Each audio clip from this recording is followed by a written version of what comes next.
They called him a washed-up drunk guarding a studio gate. A few years earlier, every soul in his county had trusted him with a badge and a gun.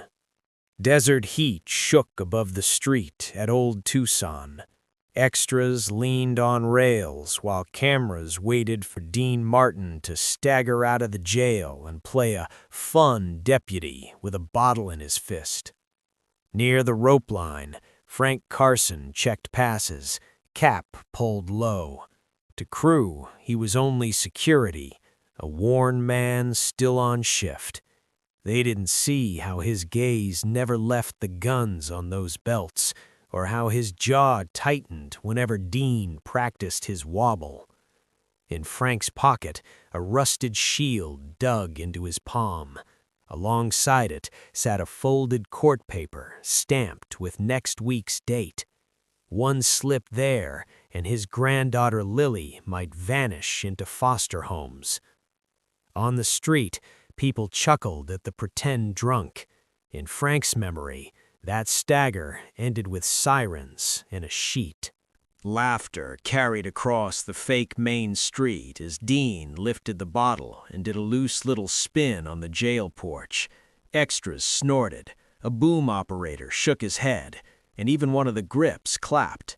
The camera hadn't rolled yet, but they already liked this version of the drunk deputy. Soft, silly, safe. Frank watched from just beyond the rope, palms damp. The way Dean's boots hit the boards was wrong. There was no weight to it, no threat. A real drunk with a badge didn't spin, he sagged. He remembered one night outside the Copper Spur bar, his own legs made of wet sand, service revolver heavy on his hip, while a woman screamed inside. Someone shouted, "Rolling," and the clapperboard snapped. Dean lurched through the doorway, bottle swinging, big grin working for the lens. He bumped the door frame on purpose and pretended to almost drop the gun at his side. Crew laughed again. That sound punched straight through Frank's chest. On nights like that, men didn't laugh. They hid, or they bled. He stepped under the rope. Dust puffed under his boots as he walked into the edge of the shot. "Cut!" An assistant yelled. "Security, you can't be in there!" Marvin Klein, studio publicist, stormed over, tie loose, face tight. "What do you think you're doing, pal?" Frank's voice came rough but clear. He pointed at Dean's gun hand. "That's not how a drunk lawman stands with a weapon. You play it cute like that, somebody at home thinks it's a joke." For a moment, everything froze. Hawks lifted his face from the camera. Wayne, waiting off to the side, watched the man who'd walked into their picture. Frank felt rules snapping like twigs under his feet, every eye on him, yet his boots stayed planted. Marvin reached Frank first, breath hot, clipboard jammed against his chest like a shield. The chatter on set thinned to a tense buzz. Extras lowered their eyes. No one wanted to get caught grinning now. "Listen, friend, you don't walk into a shot," Marvin said. "You want to keep this job, you step back behind the rope and stay there." Frank's neck flushed, yet his boots stayed firm on the packed dirt. "You hired me because I used to wear that star for real," he said, tapping the badge outline in his pocket. "If you're gonna sell a drunk deputy, at least don't lie about it." Hawks moved in beside the camera, weary eyes on the old guard who'd just spoiled his morning. "You a cop somewhere?" he asked. "Sheriff," Frank answered. The word scraped its way out. "Pima County. These streets were mine before they were yours." A few crew members glanced up at the weathered storefronts as if they were seeing the place fresh. Wayne stepped closer from the shade, big frame blocking some of the sun. "You still carry?" he asked, chin toward Frank's empty hip. "Not anymore." Frank's fingers closed tight on the rusted badge in his pocket. "They took the gun, the star, the car, pension too. I drank my way right out of office."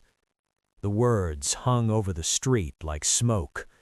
Dean shifted on the porch, bottle loose at his side, the joke gone from his face.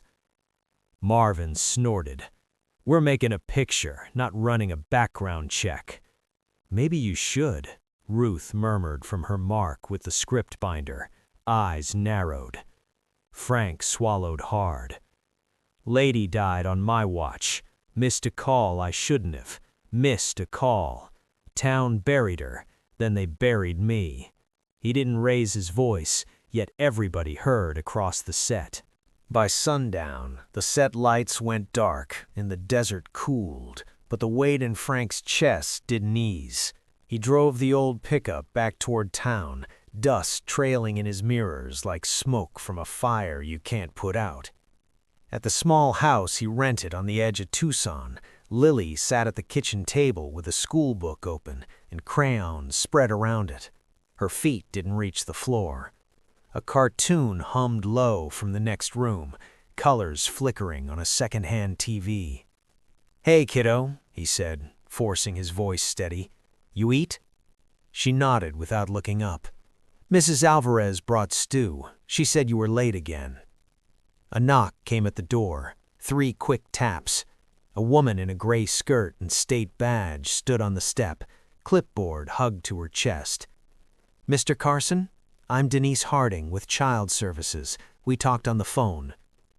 They sat at the same table where Lily's crayons rolled between coffee cups.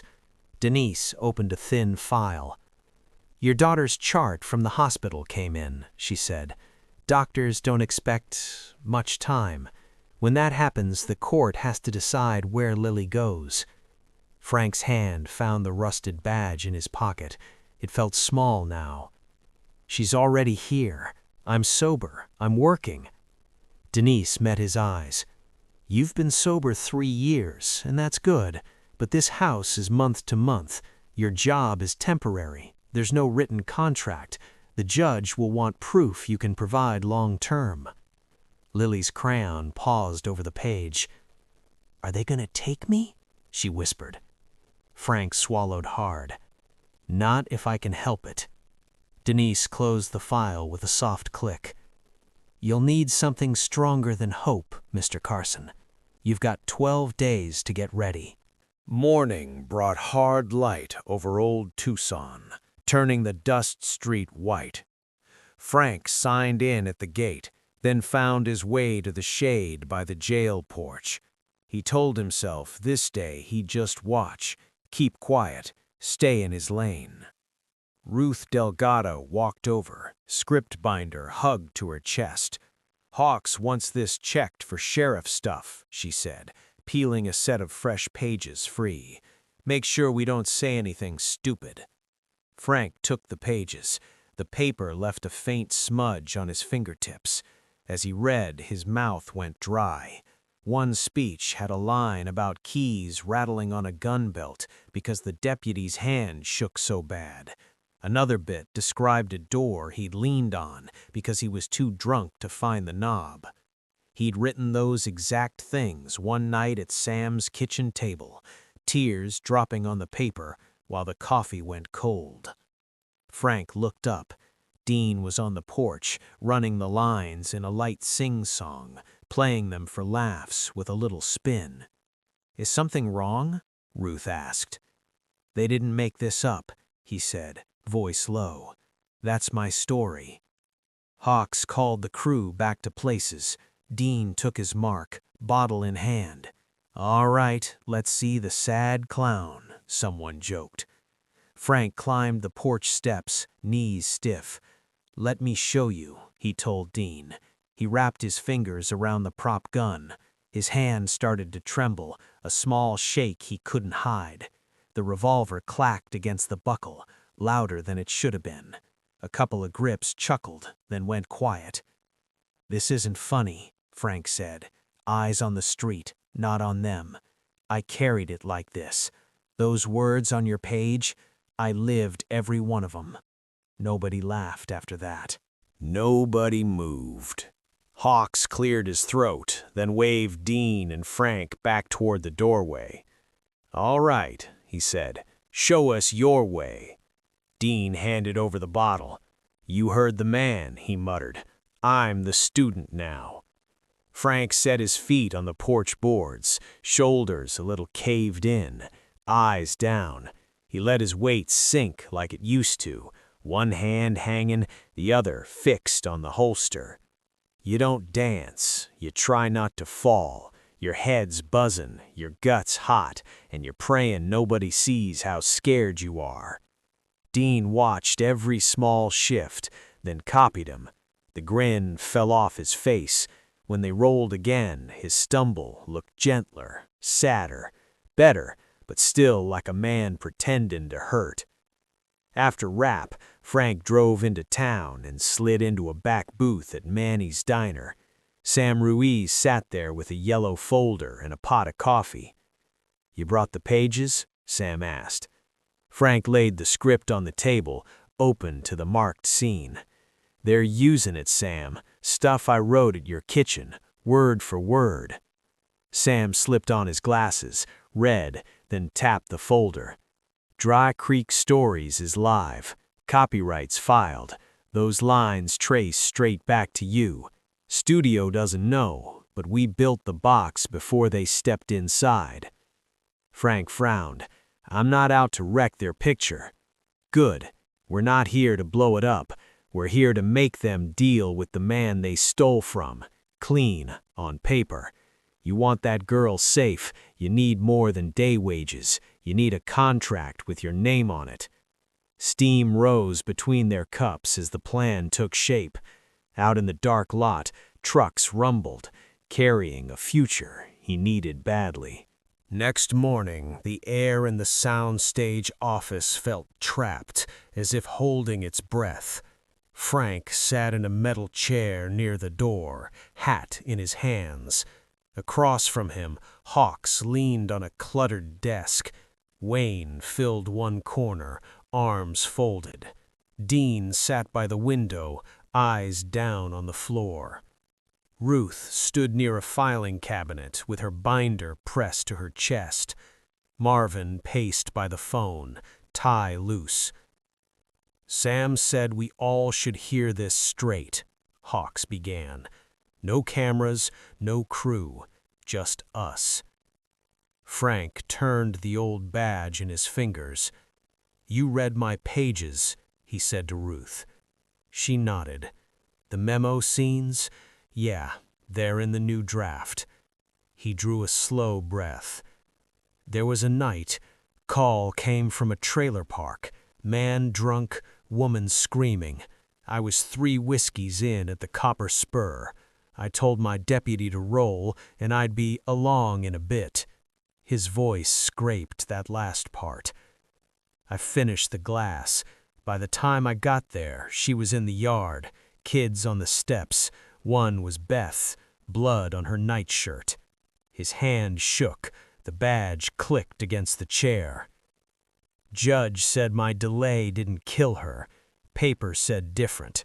Either way, Beth grew up knowing I chose a drink over her mother."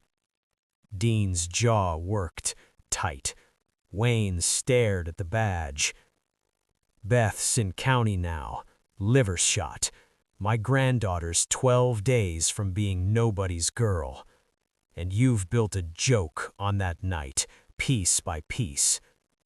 Silence spread like smoke. In the hallway, the phone rang. Marvin stepped out.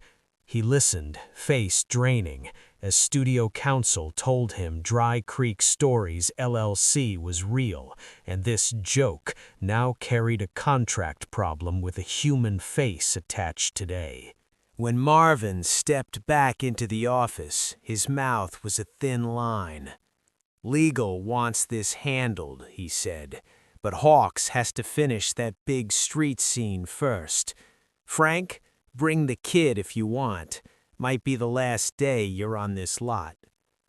A short while later, the sun beat down on the main drag. Lily stood behind the rope, fingers curled in the mesh. Frank rested a hand on her shoulder. Dean took his mark on the jail porch. No grin this time, just tired eyes and a bottle. "Action," Hawks called. Dean came through the door slow, shoulders caved, hand locked on the holster like Frank had shown him. His boots dragged. When he bumped the post, the sound made Lily jump. No one laughed. Even the extras watched him like they knew this man from somewhere ugly and close. Hawks let the silence hang, then said, "Print that." Right after, Marvin touched Frank's arm. "Legal trailer, now." Inside the cool box of the trailer, air conditioner humming, Sam sat at a little table with his yellow folder. The producer, Hawks, Wayne, Dean, Ruth, and Marvin crowded around. Sam opened the file. "Dry Creek Stories, LLC," he said. "Registered. This memoir, these letters, all his. Your script pulls from them without a clean rights deal." The producer's face went pale. "If he files for an injunction, we're sunk." Frank shook his head. "I'm not here to kill your picture." He set his rusted badge on the table. "I want my name on it as technical advisor. I want a small check and a trust for Lily. You trim the gags that make this look cute. Wayne, Dean, you write the judge about the man you worked with out there." Wayne met Dean's eyes, then nodded. "We can do that." Later that week, the fake town looked tired. Sun slid behind the hills, and long shadows cut across the street as crew and cast circled the saloon porch. Lights were off, cables coiled, yet nobody headed for the trucks. Hawks stood to one side, silent. The producer stayed near the back, watching a thin man at the bottom of the steps. Frank waited there. That morning he'd sat in the producer's trailer and signed a contract that named him technical advisor. Sam said money from that deal would sit in a trust for Lily. Applause started when Wayne climbed the porch. "We owe this picture to many folks," he said, voice rolling down the street. "Crew, cast, Mr. Hawks, but most of all to the man who told us when we were lying." He pointed at Frank. "Sheriff Carson, get up here." Frank's boots felt heavy on the boards. Wayne unbuckled the screen-used gun belt from his waist, then took off the star that went with it. "This one's pretend," he said. "His wasn't. He gave us the truth anyway." He set the belt in Frank's arms and pinned the badge beside the rusted one on his shirt. Lily watched from the front of the crowd, lips parted. She'd only seen her grandfather as the tired man who checked each lock twice before bed. Now grips and extras slapped his back and called him sheriff like it still fit. Ruth bent to Lily's ear. "We saved our story," she whispered. Sam pushed through with an envelope and tapped Frank's pocket. "Copy of the signed deal," he said, "for the judge." Frank met Lily's eyes. For the first time in years, he stood on a main street with a badge on his chest and felt like he deserved to be right there.